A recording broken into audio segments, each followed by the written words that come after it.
Welcome back to Speaking with Confidence, the podcast that helps you build the soft skills that lead to real results. Communication, storytelling, public speaking, and showing up with confidence in every conversation that counts. I'm Tim Newman, a recovering college professor turned communication coach, and I'm thrilled to guide you on a journey to becoming a powerful communicator. Today's guest is Danielle Droitsch. She's an executive and leadership coach empowering high-achieving professionals to discover their superpowers, love their work, lead confidently, and achieve the well-being they deserve. She believes it's possible to love your career, yet many remain disengaged. 9 years ago, as a senior leader at a nonprofit, Danielle experienced burnout. Overcoming this transformed her approach to work. Since then, she has helped hundreds regain confidence in their careers, often misled by myths about career success. Her mission is to help people uncover their secret sauce to feeling successful and energized at work. Danielle develops strategic plans with clients to transform careers into fulfilling, purposeful experiences while prioritizing well-being. Danielle, welcome to the show. I'm really excited for this conversation with you today. Me too, Tim. Thank you so much for having me.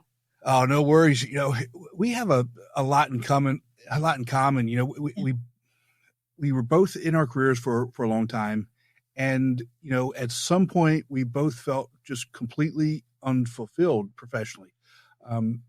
What was that like for you, and how did you figure it out to get where you are today? Yeah. So it's really a good question to ask, like, what was I feeling? Because it was now almost a decade ago. I mean, it was going on for a couple of years. Mm-hmm. I mean, I finally pulled the trigger and did some things 10 years ago. It probably started 15 years ago. And I found myself constantly looking for, like, what should I be doing? Like, it was more just, I was in a search zone and I was going to work every day, but and it wasn't that I had a terrible job. In fact, I mean, the job was just fine. It was, I was feeling something was missing. That's the best way to describe it. Something was missing for me. And I didn't know what it was. I just knew that sometimes I was really bored at work. Sometimes I got really irritable with the very, very small things. I was feeling impatient. There's just all these little, sort of emotional indicators. But I kept thinking, well, maybe I just should make a change, some sort of career change, which ultimately I did, but I had no idea what that change should be. So I just kept researching and researching, going down, endless Google search paths. And, eventually I figured it out, but that's kind of how I was feeling for a couple of years, at least. Yeah. There's so many common themes there. And, I felt really kind of the same ways, and my wife kept saying, well, what is it that you want to do? What is it that you want to do? And well, I don't know, because we our lives get so wrapped up in our jobs, and that becomes who we are. And that's really, and the reality is that's not who we are. It's what we do. Yes. And you just said the right thing. Yes. We spend so much time there. It was like, for me, she kept saying, what do you want to do? What do you want to do? I don't know. I don't know. And, I tried a lot of things, and I got a lot of new hobbies, a lot of things that I really enjoy now. Doing podcasting is actually one of them. And obviously that's become part of my new career, but finding that thing that really inspired me to get back to what it was when I first started my career it wasn't easy. And it took me about 5 years for whatever reason. You're not alone. It takes, when people start to feel something's missing or something's not right, or, there's lots of different ways, a lot of different words or phrases people use. And sometimes we start with focusing on the, like, it's my boss, it's my job, like we externalize it. But then you kind of eventually figure out, wait, I kind of fixed that thing and it still didn't get better, whatever it is. So you start to realize that it's something about you. It's nothing wrong with you, but it's within you. The answer is within you. And hearing you talk a little bit about your experience, Tim, makes me realize, at the end of the day, what we do every day does matter. I mean, it's kind of what our lives are, but it's not who you are. Your job is not who you are. So it really begins with this question: who are you? Who are you? Yeah. And that's a tough question. It is. And as we get into this, I really kind of hope that, we can help, the younger generations figure this out a lot sooner.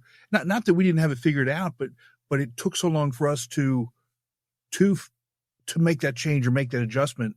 And not that we should make snap decisions, but 5 years is a long time to be unhappy, Yeah. or to be unfulfilled, especially when we're doing, when this part of our life takes up so much of our life, Yeah. You in our pre-call, you told me a story about how the first time that you said that somebody else told you that you were extraordinary as something. And to me, that was such a powerful story. Can you share that? Because I think that's really the essence of what I think our listeners really need to hear. Yeah. I'm not sure what my story was. Maybe give me It was, you were good at being a lawyer. You were good at doing your previous career, previous profession, but nobody ever told you were extraordinary until you became Yes. coach. Yes. So I've been trained as an environmental lawyer. So, working on the protection of our environment, and have been doing that in the policy space and the legal space for many decades. And I'd always had looked at myself as good at it, maybe really good, but, the accolades, I didn't really get sort of, wow, you're amazing at this. Like, never heard that. But I did get sort of, I kept getting promotions, and I kept getting, there would be other accolades, other measures of success. Right. Like I might get published somewhere, invited to a conference. So that's sort of how I was sort of rolling for a really long time. But I never heard these words. And then, fast forward through my entire transition, and I became, executive coach, and where I'm coaching leaders and professionals to sort of help them be successful in their roles. And that's in a one-to-one setting. It's not in front of a whole bunch of people. It's just really asking powerful questions and helping people sort of discover for themselves what the answer is for them. And I had done my training, but I was receiving from my clients these reactions of just like, effusive, like, wow, you're so good at what you do. And they were, through a coaching session would have these like big, ahas, and, I can't believe I figured this out, and thank you so much for your help. But I was getting those again and again. And I was like, I really never got that feedback as a lawyer. Maybe I'd get a pat on the back or good job on that presentation, but never this sort of, so it kind of made me realize that, like, it took me a little while to kind of figure this all out, that I had been doing what I was good at, but not where I was strong. And that's Right. a big thing I do with my own clients today, is helping people figure out where they're strong, right. Which is goes back to that question you and I just talked about, like, who are you? For me, who I am is, it's not, I'm a coach. I mean, yes, I do coach. Coaching is part of what I do.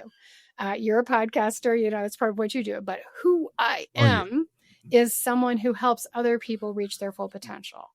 I help them become like the strongest possible humans, and do-gooders and high impact people that they can be. And coaching is a means to get to doing that.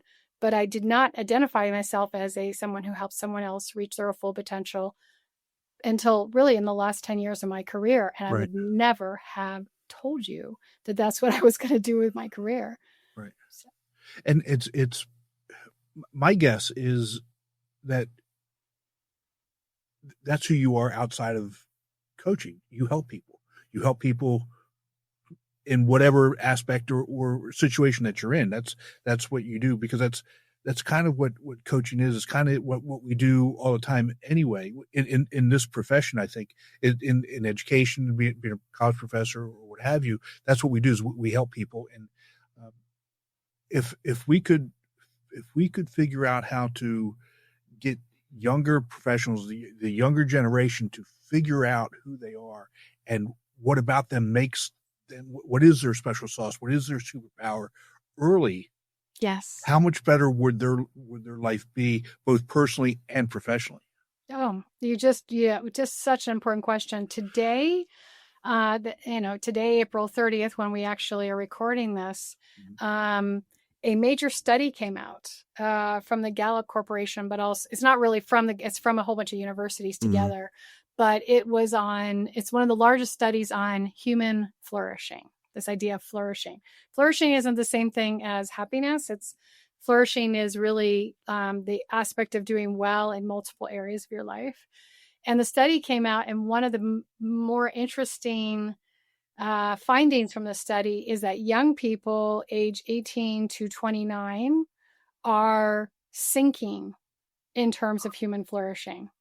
It's a sort of a new aspect of the study, and there's of course lots of theories about why that is. But our young people, typically when you're young, I mean, the old studies or the prior studies, the young people were high, they were flourishing, and then there'd be a sink in their 20s and 30s and maybe 40s, and then it would go back up in your 50s. And this is just a typical sort of you. Right. But unfortunately, what they're seeing is that that's actually dissipating to an extent. And so young people, when they should be flourishing, are not flourishing. That's really interesting, because I didn't expect that at all. Especially when we look at well-being, and you that's really what you do is well-being of the whole person. Up till about maybe 5 or 10 years ago, well-being just really meant our physical well-being. Yes. Now, it's really kind of expanded into our emotional and mental well-being, which I think is great and long overdue. And I think we need more resources and help in that area. But when you look at it from what you just said, the younger generation, they have so much more than we ever did. And to be unhappy or unfulfilled, that to me is just,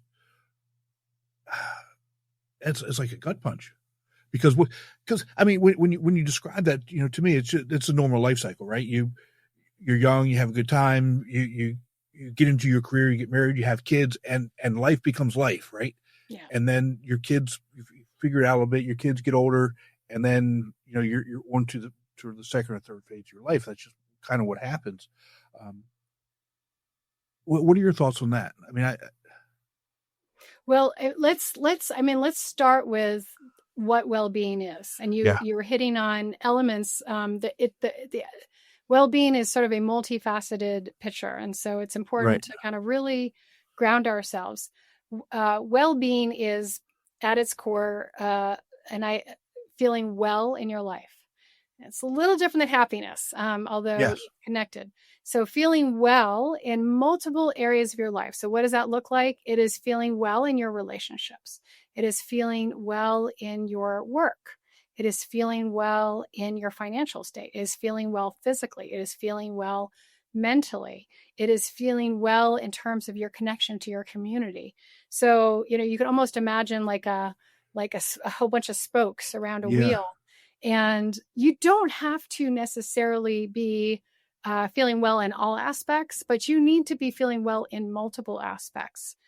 So we are often putting a lot of energy and attention into career. I work with career stuff all the time, but I always caution my clients, yes, it's great to feel well at work. We spend a lot of time there.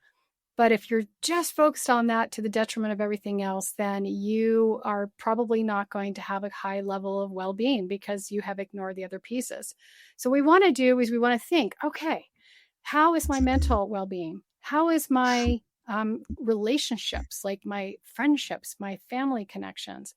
What about my community? Am I connected to my community? Yeah. Am I feeling well in that space? What about my finances? Like, do I feel well there? And we go through that process of understanding, and then we sort of, start to reflect, oh, okay, maybe I need to focus on a couple of areas and bring those up.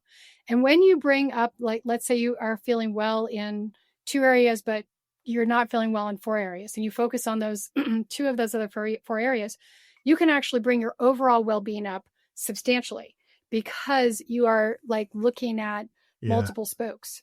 So it's not really about getting one of the spokes really strong. It's about trying to get as many, maybe not all, but as many spokes on that wheel, to be strong. But the problem is that I wonder if we are, encouraging our kids to focus a little bit too much in one area.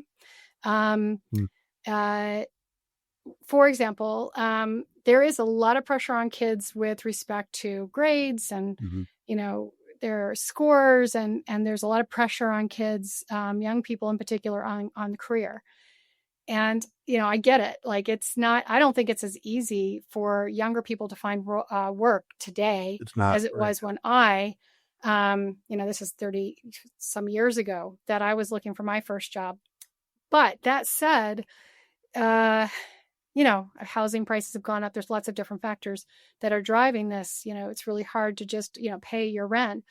And yet this very, very serious focus on career and good jobs and well-paying jobs, I think has taken away from the other spokes on the wheel. Yes. Another factor is being disconnected because, we are so connected to phones and we do connect. I mean, people are connected, but, the well-being scientists would say, sitting on your phone and connecting with someone on a phone through maybe chatting, texting or whatever is not the same connection as sitting down and having, going for a walk or sitting down and having a coffee. And so we've become this very virtual society. And of course, COVID didn't make it any easier.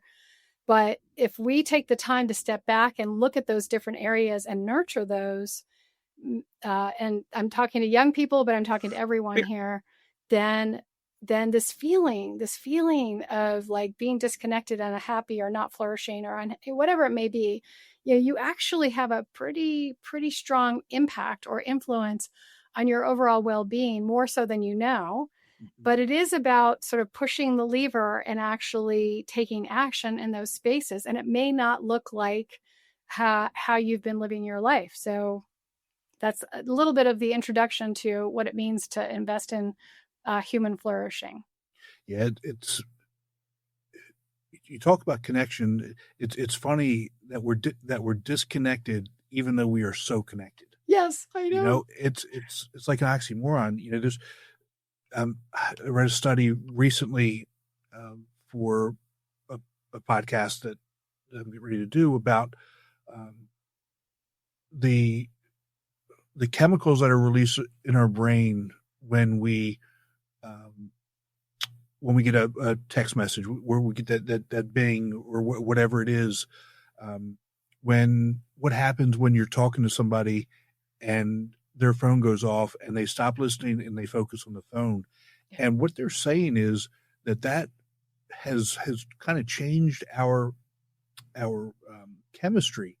The chemical that's released in our brains when that happens, it's the same chemical as feeling pain. Feeling pain. Feeling pain. So like if you're talking to me and I all of a sudden get a text message and I stop listening and look at that, you get the chemical reaction of pain. Oh, and then you might get that little and I get the endorphin. Yeah, exactly. And it's funny how that works and how it's actually come to that. When we grew up, if we didn't pay attention to somebody listening, that was considered rude. Yes. And now it's just accepted and we just move on. And, I think when you look at well-being and you look at how this really wraps into the idea of confidence and powerful communication, how can we have confidence if we don't have some of those other things? If we're only feeling good in maybe one or two areas, how can we have confidence to be able to go out and communicate if we're so worried about our finances, if we're so worried about our careers, if we're so worried about other things, we can't actually even, open ourselves up to having good interactions and communication. Yeah.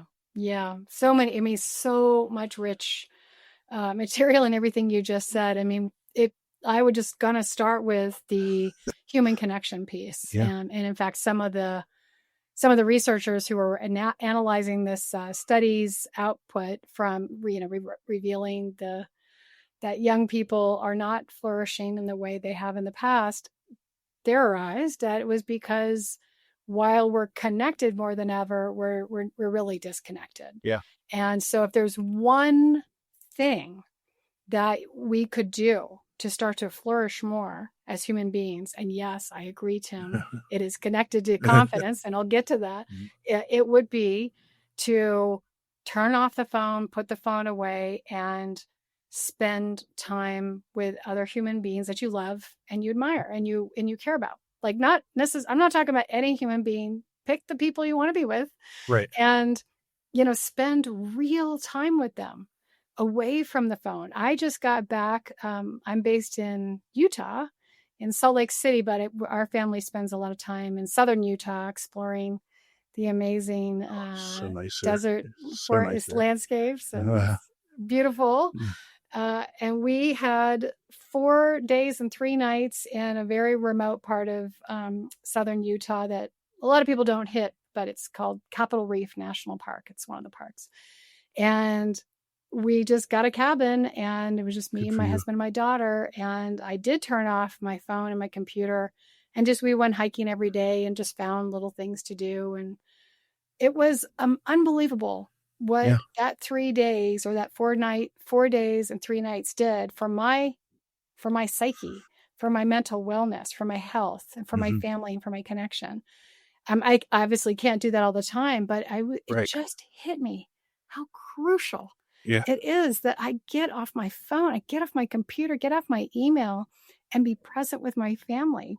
And this is true for just about anyone else. And I would say that if we were to do more of that, yes, and your well-being will go up in a way that you couldn't possibly predict. It's not the only thing you can do, but it's probably a game changer when it comes to someone who feels like they're not flourishing in life.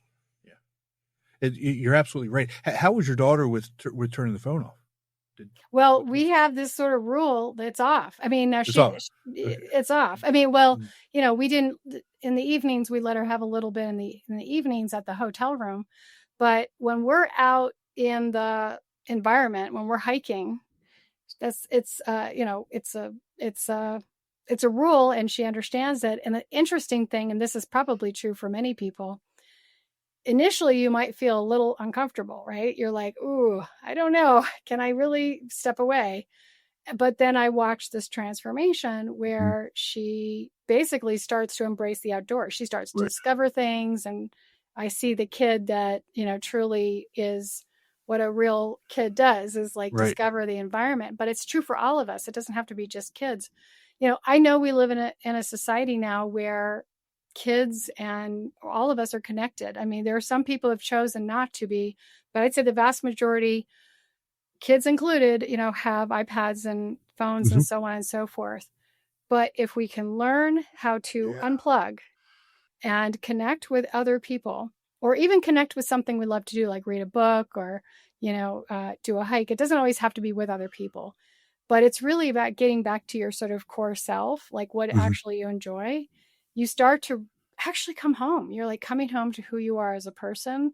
And then other things start to open up, because if you are, I'm not saying you're going to hit the peak of flourishing, but let's say you move your flourishing from, a 5 to a 7 or an 8, let's say. I'm just giving a ranking. Guess what happens? You start to feel better, and you start to show up more as your authentic self, and you are seen as more confident. You feel more confident because you are taking action to actually invest in yourselves. And I think right now, just in general, there's just a lot of people chasing after whatever. They're chasing after, they're just chasing, and they haven't stopped to just take a breath and say, who am I? And who you are is you without a phone, first and foremost. It's you without technology. And so, and the big thing I've learned about parenting, but also coaching is that every single person's different. Mhm. So just because when I go into, the desert of southern Utah and go hiking, I feel like myself, that may not be someone else. Someone else, it might be going to a play in New York City. For someone else, it is sitting on a beach with a book. For someone else, it's, maybe even, going to a conference and meeting a whole bunch of people. And this is where it is about like really trying to figure out who you are. The only real question you need to know is, what makes me feel energized? Right. What brings me energy? Because that's really the clue to your superpowers. But first, you have to get off your phone. You have to stop chasing after, whatever you're chasing after, and just give yourself some space and growth to like reconnect. And I'll tell you, and I'll shut up here in a second, but when I was going through my like crisis of who I am, I spent a lot of time going out there and volunteering and helping. And I was just really in a frenzied, oh my gosh, I need to reassess everything. But it wasn't until I became really quiet with myself and became sort of stopped working so hard that I was able to discover the coaching. So Right. sometimes you have to relax and you have to kind of like calm down, rest a little bit, and what is meant for you will come your way. But we probably have to, have a deliberate plan to, bring things down a few notches in order to allow that next chapter to open up for us. Yeah, but I think that's so true in really in a lot of the big decisions and major things that go on in life, whether it's searching for a job, whether it's, trying to find a college, whether it's trying to find a significant other. But if you stop forcing those things and start being you, and like you said, take that step back and just let things kind of happen and play out, intentionally, right? I'm not saying just sit around and do nothing, but Yeah. do things intentionally. That's when things start coming to you. Yeah. My youngest daughter just changed jobs about 2 months ago, and she was looking for like 6 months. I said, it'll happen. And once it happens, what you're going to find is you're going to get 2 or 3 offers in succession. And she mumbled, "Oh, you don't know." I said, okay, just, but that's what happened. She ended up getting 3 offers within a week. And wow. Yeah.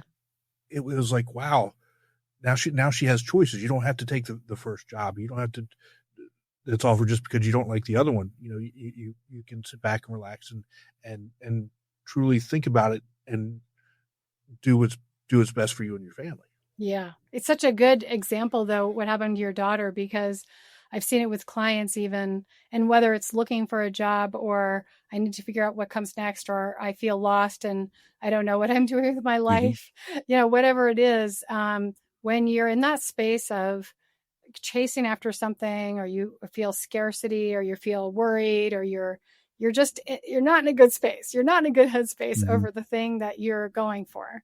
It's almost the worst thing to do to keep chasing. Right. And in a way, and that's what happened with me. Like I spent all my time, like I was in a bit of a crisis of confidence over who I was, but I had no idea what I was going to do next. And, I did a lot of things looking. I definitely agree with you when you said, don't just sit back and do nothing, because that doesn't do anything. Right. You need to act. But in terms of your mental capacity, it's not about chasing after something. It's really about relaxing into believing and trusting that it will come your way, but you need to be intentional.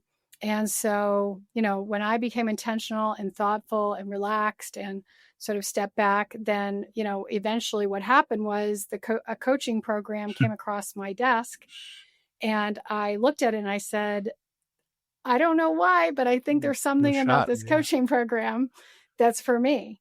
And I was just listening to my sort of inner voice saying, maybe you should sign up, or let's take a look at this course. And I've had other clients do this to me too, like where they're like, this thing came across my plate and I'm really curious about it. Like maybe I should look at it. And I always say, yes, if your curiosity is piqued, curiosity is often your intuition speaking to you. Not always, but many times it's your intuition saying, this is something to follow. And then you just, without worrying, without grasping, without, chasing, you open, you explore it. And the next thing you know, you might have 3 job offers. But, Exactly. it's a little bit of an energy shift. That's sort of a prerequisite to kind of figure it really is a prerequisite to confidence, because confidence doesn't come from chasing and scarcity and any of that. It really, I was at the top of my career when I went into this sort of crisis that I am mentioning. I had no confidence at that point. I had no confidence. And it wasn't going to just be created from working even harder at the current job I had. The confidence came from aligning myself with more of who I was. And that turned out to be someone who helps other people reach their full potential.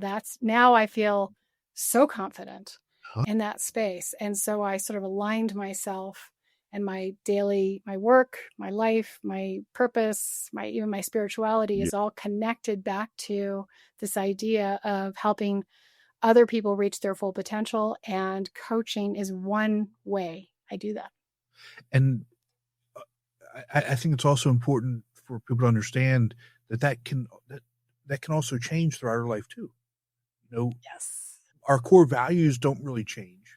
Yeah. Who we are doesn't change, but how that comes across and how that's expressed and how that actually, plays out in relationships and work product and those other types of things that go on in life. Yes. Can and do change. And probably should change. You're right. If you're doing the same thing over and over and over again, year after year, it probably gets boring after a while. Now, maybe you change it up in a different way, but even my father, who was a federal government employee for 35 years, my parents, it was stay in the same job forever, ever, never. That's not the way it is now, but it was for our, my parents and grandparents. And so on. But he was always changing things up all the time within his job. He'd find new projects and more new things. And the reason is because you can't do the same thing over and over again. Our brains aren't even built for it necessarily. So so it can be a job change. It can be how you deploy. I work with a lot of mid to senior level professionals who are sort of hit that wall, the same wall I hit. Right. And they are all playing with things like, they're not so much playing with like, what should my career trajectory be like? They are wondering about their careers, but they're thinking more about purpose and impact. They're like, where can I make the best impact in the world? And so sometimes it's speaking, sometimes it's podcasting, sometimes it's blogging, sometimes it's, a career shift, but they're really interested in like, how do I leave a legacy that I can feel really proud of? And I'm not saying the young people need to worry about that now, but you can begin the journey by asking, who am I and where can I really best create the best results? And the reason we want to care about that, even when you're starting your career, is that people notice you, they feel that impact from you, you get your confidence from, I could go on and on, not from your skill set, but from the, sort of this idea of superpowers. Like that's where you start to feel really energized, is how you deploy your skills and the impact you leave, if that makes any sense. Yeah, it makes a ton of sense. I call it your innards. It's your innards. It's you could you actually feel it inside of you. You at least I do. You feel what you feel that confidence, you feel that strength, you feel that passion, that emotion, and then it comes out in the way that you want it to, as opposed to not feeling it and it comes out as anger, as frustration, as disappointment, or whatever that is. Yeah. And figuring out this idea of who you are is really a tricky business because, we are from the very young age, we go to school, we learn skills, we learn knowledge, and then we go to college maybe, and we're doing the same thing. And so it's all about acquisition from outside yourself. Like, what can this professor teach me? What can this program teach me?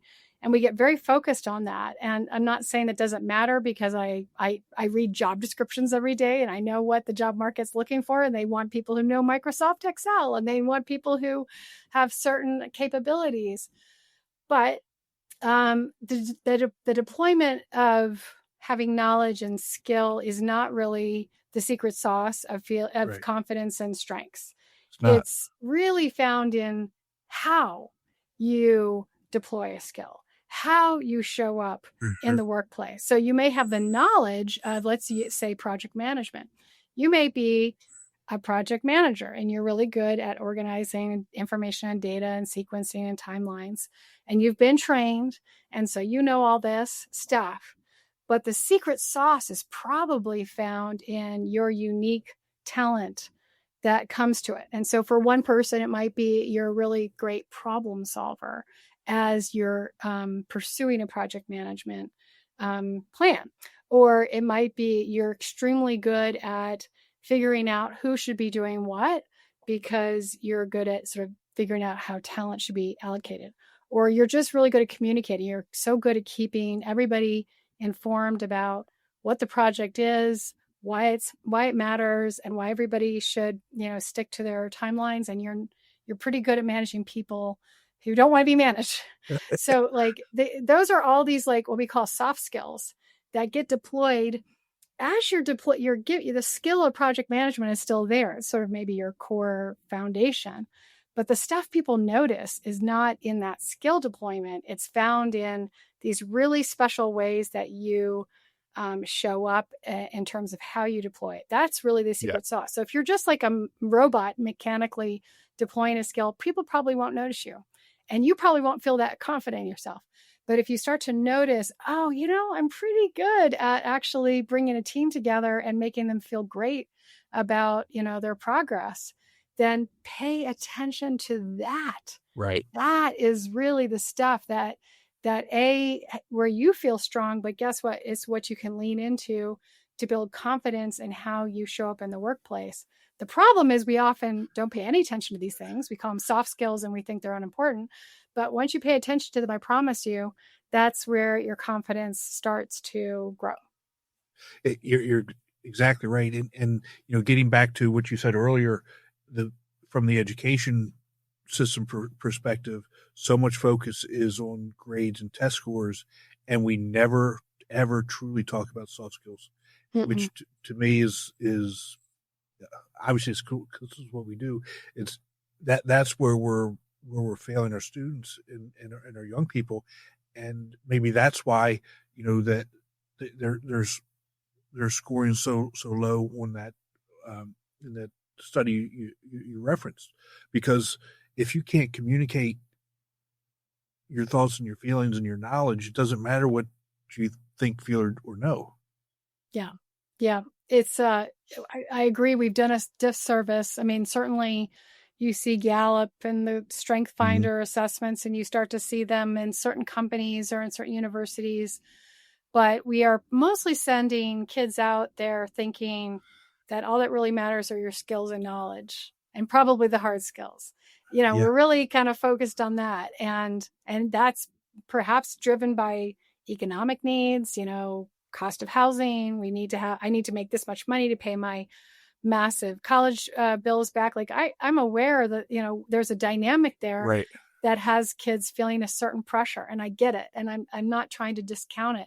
And yet, sure, they might make a lot of money and pay back their college, loans and buy the condo, and they have all that. But guess what? They may not feel happy. They might be right.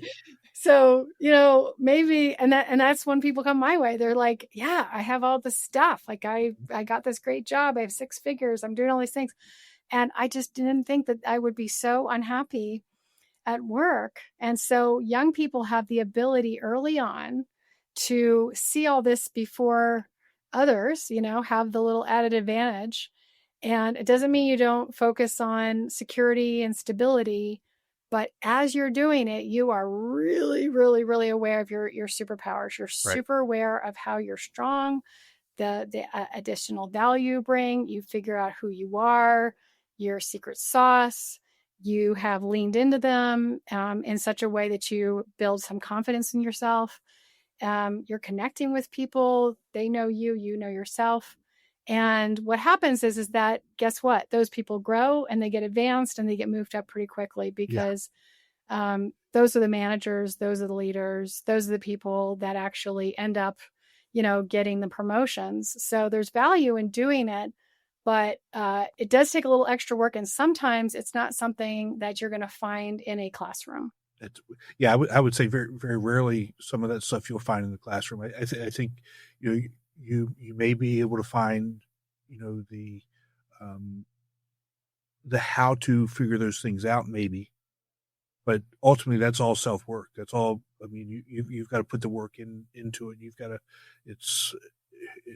it goes back to the innards. You've got to want to be able to figure those things out sooner rather than later, because, again, like you said, when you have some of those things figured out, you carry yourself differently. Yes. You look different. You sound different. You're viewed differently.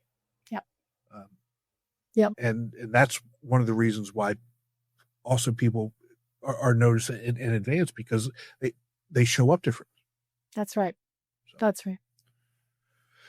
Danielle, thank you so much. Where can people find you to work with you? So I am at Time for Wellbeing, and 4 is the number 4. So timeforwellbeing.com. And you can find me on my website. You can also find me on LinkedIn. I love connecting with anyone on LinkedIn.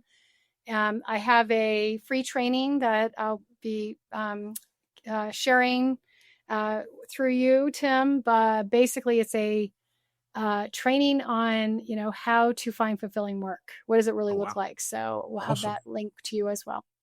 Awesome. And I'll put those links in the show notes for everybody. Thank you so much. Danielle, again, thank you so much for spending some time with us today. I really do appreciate it.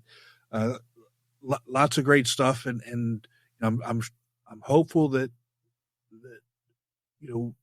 not just young professionals, but people in general really get into that work and figuring out who they are, because it's life-changing both personally and professionally. 100%. You just nailed it. Thanks so much, Tim. I'm so happy to have talked to you today. All right. Take care.